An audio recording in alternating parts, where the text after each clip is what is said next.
नमस्कार दोस्तों, shortshortformula.com में आपका स्वागत है और आप हमारा YouTube चैनल देख रहे हैं। इस वीकेंड एडिशन में जैसा कि पिछली बार मैंने एक कविता आपके साथ शेयर करी थी जो थी रामधारी सिंह दिनकर की रश्मि रथी, जिसमें कृष्ण की चेतावनी मैंने आपको उसका पाठ्य किया था और आपको बताया था कि किस तरह से कृष्ण जो है वो गए थे दुर्योधन के पास पांडवों के दूत बनके और उन्होंने उनको समझाने की कोशिश करी थी, लेकिन दुर्योधन नहीं माना और अंतत्व गत्वा वो मृत्यु को प्राप्त हुआ। यहाँ मैं एक और प्रसंग का आपके सामने पाठ करूंगा जो कि रामधारी सिंह दिनकर के ही कुरुक्षेत्र से है और इसमें जो कौरवों को अज्ञातवास मिला था, अज्ञातवास मतलब उनको ऐसे वास में जाने के लिए कहा गया था जिसमें किसी को भी ज्ञात न हो कि कौरव उस दौरान कहां पर रह रहे हैं। तो जब अज्ञातवास पूर्ण हो जाता है और जब वो वापस आते हैं तो किस तरह से आगे इस प्रसंग का वर्णन किया है हमारे कवि रामधारी सिंह दिनकर, राष्ट्र कवि रामधारी सिंह दिनकर जी ने, और ये कविता का नाम है कुरुक्षेत्र। इसकी कुछ पंक्तियां मैं आपके समक्ष प्रस्तुत करता हूं, प्लीज ध्यान दीजिएगा और बीच बीच में मैं उसका कुछ संक्षेप भी आपको सुनाता जाऊंगा और किस तरह से उसमें जो मेन उसका अगर मैं प्रसंग कहूं तो मेन ये है कि किस प्रकार से व्यक्ति अगर चाह जाए तो वो कुछ भी कर सकता है। कोई भी चीज ऐसी नहीं है जो इंसान के लिए असाध्य हो, इंसान उसको कर ना सके, व्यक्ति उसको कर ना सके, सब कुछ हम कर सकते हैं। तो ये कुछ लाइनें हैं, इनको आप ध्यान से सुनिएगा। हो गया पूर्ण अज्ञातवास, पांडव लौटे वन से साहस, पावक में कनक सदृश तप कर, वीरत्व लिए कुछ और प्रखर, नस नस में तेज प्रवाह लिए कुछ और नया उत्साह लिए, सच है विपत्ति जब आती है कायर को ही दहलाती है, शूरमा नहीं विचलित होते क्षण एक नहीं धीरज खोते, विघ्नों को गले लगाते हैं कांटों में राह बनाते हैं, मुख से न कभी उफ कहते हैं संकट का चरण न गहते हैं, जो आ पड़ता सब सहते हैं उद्योग निरत नित रहते हैं, शूलों का मूल नसाने को बड़ खुद विपत्ति पर छाने को, है कौन विघ्न ऐसा जग में टिक सके वीर नर के मन में, खम ठोक ठेलता है जब नर पर्वत के जाते पांव उखड़, मानव जब जोर लगाता है पत्थर पानी बन जाता है, गुण बड़े एक से एक प्रखर हैं छिपे मानवों के भीतर, मेहंदी में जैसे लाली हो वर्तिका बीच उजियाली हो, बत्ती जो नहीं जलाता है रोशनी नहीं वह पाता है, पीसा जाता जब इक्षुदंड झरती रस की धारा अखंड, मेहंदी जब सहती है प्रहार बनती ललनाओं का श्रृंगार, जब पुष्प पिरोए जाते हैं हम उनको गले लगाते हैं, वसुधा का नेता कौन हुआ भूखंड विजेता कौन हुआ, अतुलित यश क्रेता कौन हुआ, नवधर्म प्रणेता कौन हुआ, जिसने न कभी आराम किया विघ्नों में रहकर काम किया, जब विघ्न सामने आते हैं सोते से हमें जगाते हैं, मन को मरोड़ते हैं पल पल तन को झंझोड़ते हैं पल पल, सतपथ की ओर लगाकर ही जाते हैं हमें जगाकर ही, वाटिका और वन एक नहीं आराम और रण एक नहीं, वर्षा अंधड़ आतप अखंड, पौरुष के हैं साधन प्रचंड, वन में प्रसून तो खिलते हैं बागों में शाल न मिलते हैं,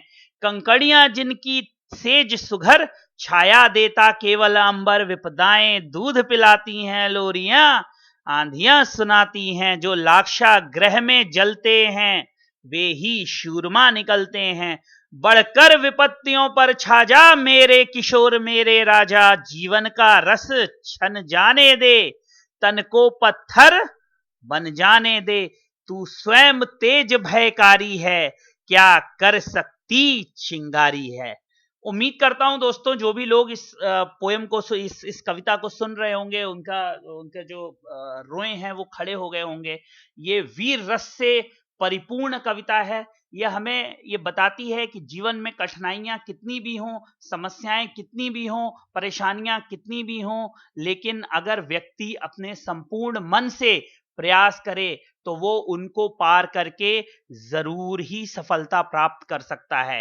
अगर आपको सफलता नहीं मिली इसका मतलब ये नहीं कि आप असफल हैं, इसका मतलब है कि आपकी सफलता के प्रयास में कहीं ना कहीं कोई कमी रह गई जिसको ढूंढ के आपको उसको दूर करना है और सफलता आपको खड़े हुए दिखाई देगी। जीवन का जो उद्देश्य है वो असफल होना नहीं है। जीवन का उद्देश्य है कुछ भी करके सफलता प्राप्त करना। मैं कई ऐसे लोगों के बारे में आपको बताऊंगा जिन्होंने बहुत ही ज्यादा असफल समय देखा, लेकिन अंतत्वगत्वा वे न सिर्फ सफल हुए बल्कि उन्होंने सफलता के कई नए आयाम छुए हैं। और उन्हीं में से एक जिक्र मैं अभी आपके सामने करना चाहता हूं, थॉमस एल्वा एडिसन का।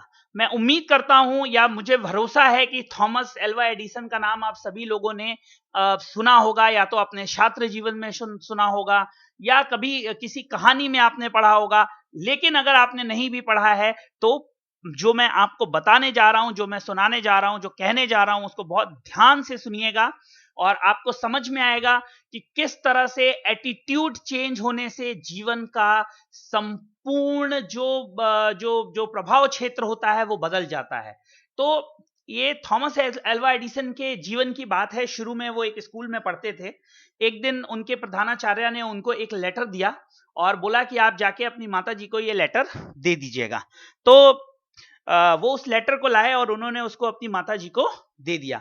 माता जी ने उस लेटर को खोल के देखा और उनकी आंखों से अश्रुधारा बहने लगी। तो ये देखकर जो बालक थॉमस थे उनके मन में बहुत दुख हुआ। उन्हें लगा कि ऐसा क्या इस लेटर में लिखा हुआ है जिससे मेरी माता को इतना दुख हुआ या इतनी परेशानी हुई। तो उस लेटर पे जो उनकी मां से उन्होंने पूछा कि इसमें क्या लिखा हुआ है, आप मुझे बताएं। तो उनकी मां ने कहा कि इस लेटर में लिखा हुआ है, आपके स्कूल से ये कहा गया है कि आपका बेटा बहुत ही प्रतिभावान है, बहुत तेज है। हमारे यहाँ उस लेवल के शिक्षक नहीं है कि हम आपके बच्चे को पढ़ा सकें, इसलिए आज से आप अपने बच्चे को खुद पढ़ाएं और आप उसकी शिक्षा का भार स्वयं ही ग्रहण करें, हम उसको नहीं पढ़ा पाएंगे। इतना कह के वो लेटर बंद कर दिया और उस दिन से जो थॉमस एल्वा एडिसन थे उनका घर ही स्कूल और उनकी मां ही उनके लिए शिक्षक हो गई। इस तरह से दिन बीतते रहे।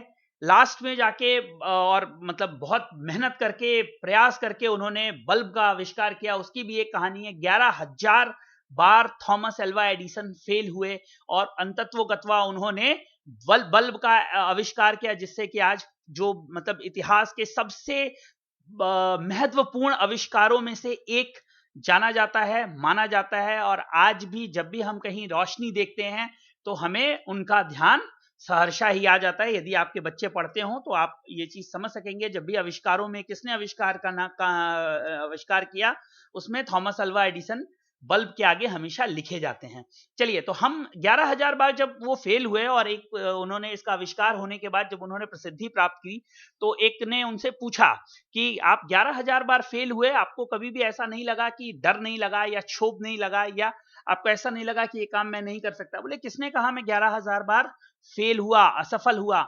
बल्कि मैंने 11,000 तरीके ऐसे जाने जो आप सफल नहीं हो सकते जिनसे, या 11,000 असफल नहीं हुआ मैं, बल्कि सफलता न प्राप्त करने के तरीके मुझे समझ में आए। खैर, कुछ समय के बाद जब उनकी माता का देहांत हो गया, एक दिन वो अपने सारे सामान देख रहे थे तो उसमें उनको वही खत प्राप्त हुआ, वही लेटर प्राप्त हुआ। जब उस लेटर को उन्होंने खोल के देखा तो उसमें ये लिखा हुआ था, जो एक्चुअल प्रधानाचार्य ने भेजा था, उसमें ये बहुत ही क्लियर शब्दों में लिखा हुआ था कि आपका जो बच्चा है वो मंद बुद्धि है, उसको कुछ भी समझ में नहीं आता और हम नहीं चाहते कि उसकी वजह से हमारे भी स्कूल के और बच्चों को भी दिक्कत हो, इसलिए हम उसे स्कूल से निकाल रहे हैं और अब आप उसे घर पे रखें और स्वयं ही पढ़ाएं।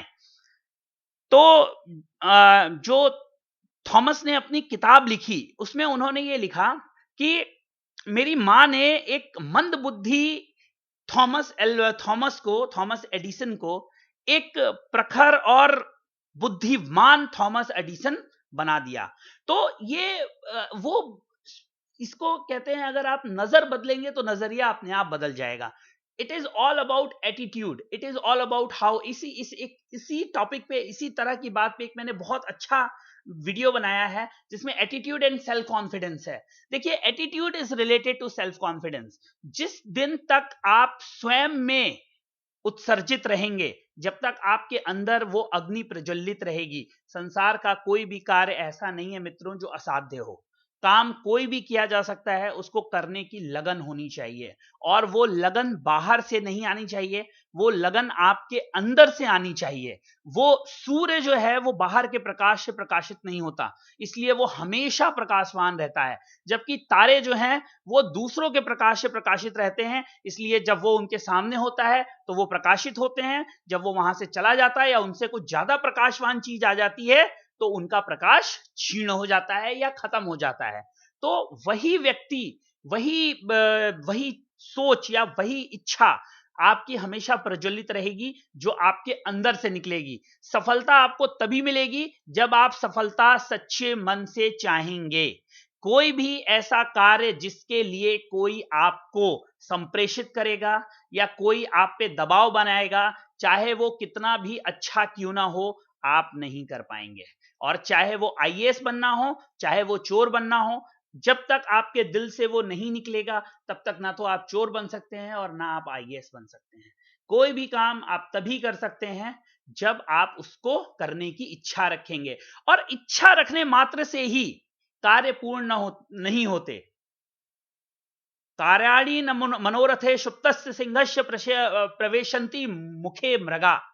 तो केवल सोचने मात्र से कार्य पूर्ण नहीं होते, जैसे कि सोए हुए सिंह के मुख में स्वयं ही मृग प्रवेश नहीं करता, उसके लिए भी सिंह को मेहनत करनी पड़ती है, बाहर जाना पड़ता है। जानवर कितना भी अच्छा क्यों ना हो, शेर कितना भी मजबूत क्यों ना हो, उसको भी हिरन पकड़ने के लिए घात लगानी पड़ती है, भागना पड़ता है, मेहनत करनी पड़ती है। उसी तरह से कार्याणि न मनोरथे, कार्य केवल मनोरथ करने से सिद्ध नहीं होते, बल्कि उसके लिए हमें मेहनत करनी पड़ती है, लगन से, परिश्रम से, हृदय से, अपने संपूर्ण जो हमारी जो शक्ति है उसे हमें उसमें लगाना पड़ता है। काम न कोई छोटा होता है, न कोई बड़ा होता है, न कोई मुश्किल होता है, न कोई आसान होता है। जो आप करना चाहते हैं वो आप कर लेंगे, ये मैं आपसे वादा करता हूं। बस जरूरत है सही एटीट्यूड की, और जब तक और जब वो सही एटीट्यूड, वो इच्छा शक्ति, उस कार्य को संपूर्ण करने की जिद आपके अंदर आ जाएगी, विश्वास मानिए आपको कोई भी नहीं रोक पाएगा। बहुत बहुत धन्यवाद इस वीडियो को देखने के लिए।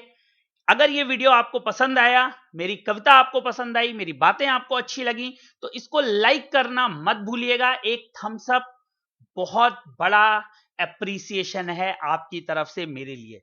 हमारे चैनल को सब्सक्राइब करिए, इसी तरह से और भी अच्छी कविताएं, और भी अच्छे किस्से, और भी अच्छी कहानियां, और भी अच्छी अच्छी बातें मैं आपके लिए लेके आता रहूंगा। ये चैनल केवल मार्केट का नहीं है, बिकॉज कोई भी काम करने के लिए आपको एक एक इसको कहते हैं, एक अंदर से एक भावना आनी जरूरी है, एक मूवमेंट, मोटिवेशन आपके अंदर आना जरूरी है। बिना मोटिवेशन के कोई भी काम नहीं किया जा सकता, और मार्केट भी उन्हीं में से एक है। बहुत बहुत धन्यवाद हमारे चैनल sureshotformula.com देखने के लिए। अगले वीडियो में फिर आपसे मुलाकात होती है। वंदे मातरम, जय हिंद।